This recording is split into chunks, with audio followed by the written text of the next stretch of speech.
Hello, and welcome to Everyday English in Modern Life. I'm your host, Ellie. And I'm Marcus. Thanks for tuning in. Marcus, you sound a little down today. Everything okay? Ellie, you have no idea. I had the most frustrating morning. It involves my dad's car, some very heavy boxes, and a bright orange piece of paper that's going to cost me $100. Oh no, not the dreaded orange paper. You got a parking ticket, didn't you? I did, and I'm so annoyed because I really tried to do the right thing. So I borrowed my dad's car for the week because I had to pick up some heavy photography equipment from a friend. We're talking tripods, lights, the whole setup. Way too much to carry on the train. Right, that makes sense. A car is definitely useful for that. So I get to my friend's neighborhood, and of course, parking is a nightmare. I finally find a spot and I go to read the sign. And Ellie, this sign was a totem pole of confusion. It had three different sections with conflicting information. The classic Chicago parking signs. They're designed to be confusing, I swear. Totally. So the top part said 2-hour parking, 9 a.m. to 6 p.m. I looked at my watch, it was 10 a.m. I figured, perfect, I'll only be 20 minutes.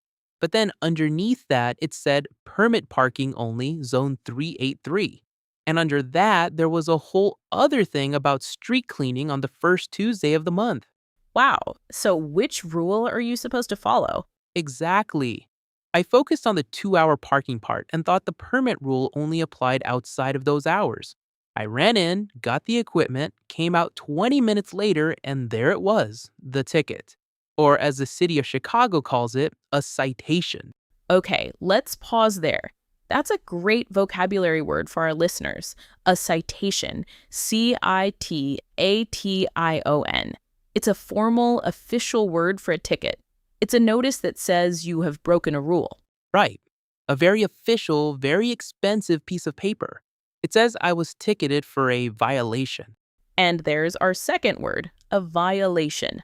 A violation is the act of breaking a law or rule. So the citation is the notice you get for committing the violation. For example, speeding on the highway is a moving violation. My violation was parking in a permit zone without a permit. So let's talk about the word permit. Good idea. A permit is an official document that gives you permission to do something. In your case, Marcus, a permit allows residents of a specific neighborhood to park on their street. But the word is used in many other situations, like a work permit to work in another country, or a building permit to construct a new house. And I definitely did not have one.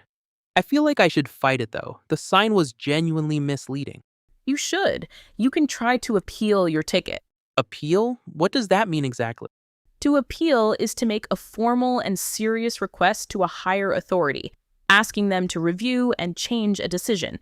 You're asking the city to reconsider and hopefully cancel your citation because you believe the decision was unfair. Oh, okay. I'm doing that right now. At least what I'm struggling with. I have my laptop. Let's see. City of Chicago, finance, parking tickets. Okay, here it is. Wow, this website is a mess. Not surprising. Government websites are at least 2 decades old, back from the dot-com bubble. It says here, contest your ticket. Is that the same as appeal? Yes, that's another great word. To contest something means to challenge it or argue against it because you don't think it's right. In this legal context, contest and appeal are used almost interchangeably. So click on Contest Your Ticket. Okay, I'm in. I wish the government website used one term for one topic, but we get what we can. It's asking for my citation number and license plate. Done. Now it wants me to submit a statement and upload evidence. I actually took a picture of that crazy sign. Oh, that's smart. That's perfect evidence. You can argue the signage was unclear. This whole process, filling out forms, uploading files, it's all so, I don't know, complicated and official. The word you're looking for is bureaucratic. Bureaucratic, yes. What's the formal definition of that? Bureaucratic is an adjective that describes something related to a bureaucracy. A bureaucracy is a system of administration, especially in a government, that involves a lot of complex rules, procedures, and paperwork. it's often seen as slow and inefficient. And it is if the government workers aren't well trained and good communicators. That describes this perfectly. A bureaucratic nightmare. Honestly, this whole experience just reminds me why I don't own a car in the city. It's just not worth the hassle. I was waiting for you to say that. This is where I get to feel smug about my folding bike. Go on then, rub it in. Well, while you were circling the block looking for a confusingly signed parking spot, I rode my bike to the lab this morning. I zipped past all the traffic. When I got here, I just folded it up and brought it right into my office. No parking, no tickets, no stress. Yeah, I get it. The freedom, the exercise. But let's be fair. What about in January when it's 5 degrees outside and the wind is howling? You're not riding your little folding bike then, are you? A warm car with heated seats sounds pretty good in that situation. That's a fair point. I admit I take the train when the weather is truly awful, but that's only a few months of the year. For the other 8 or 9 months, the bike is faster, cheaper, and better for the environment. I don't pay for gas, insurance, or $100 parking violations. Don't remind me, I'm already regretting this. I should have just paid for a rideshare to move the equipment. It would have been cheaper than this ticket. It's the classic city trade off, isn't it? The occasional convenience of a car versus the constant expense and hassle. That's why I love my folding bike and the great public transport. It solves my everyday travels. It makes me think there has to be a better way. A middle ground between your tiny folding bike and a full sized ticket magnet car. Maybe what I need is a motorcycle. A motorcycle? Interesting. I can see you now, black leather jacket, cruising down Lakeshore Drive. But are you really solving the problem? You still need a special license, insurance, and you're even more exposed to the elements than I am on my bike. True, but it's more substantial. It can keep up with highway speeds, and parking is a breeze. You can fit a motorcycle into spots a car could only dream of. Plus, it could carry more than a folding bike. I could get a small cargo rack for my camera gear. I see your point, but I have a better idea. If we're talking about unique urban vehicles, you shouldn't get a motorcycle, you should get a tuk-tuk. What? A tuk-tuk? You mean like those little three-wheel taxi things they have in Southeast Asia? You can't be serious. This is Chicago, the Windy City, not Bangkok.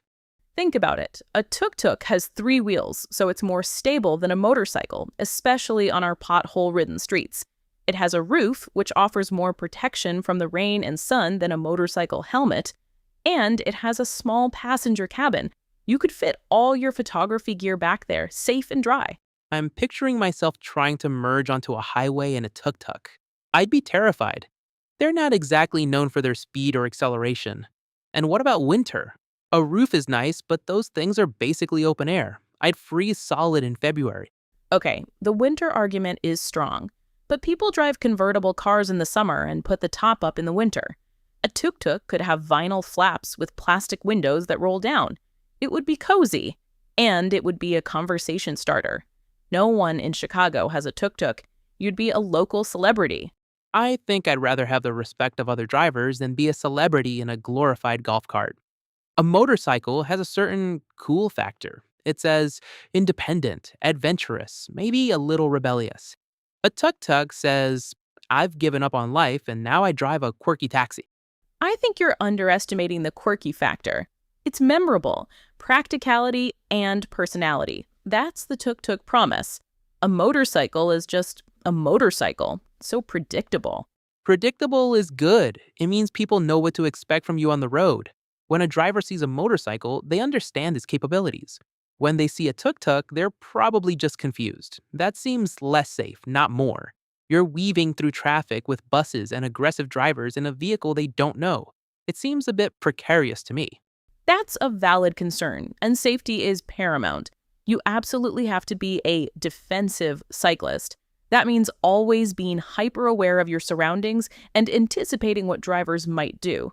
It's a different kind of focus than driving. Defensive is a great word for our listeners. It means you're being careful to anticipate danger or criticism, and you act in a way to protect yourself. It's a key skill for city cycling. Exactly.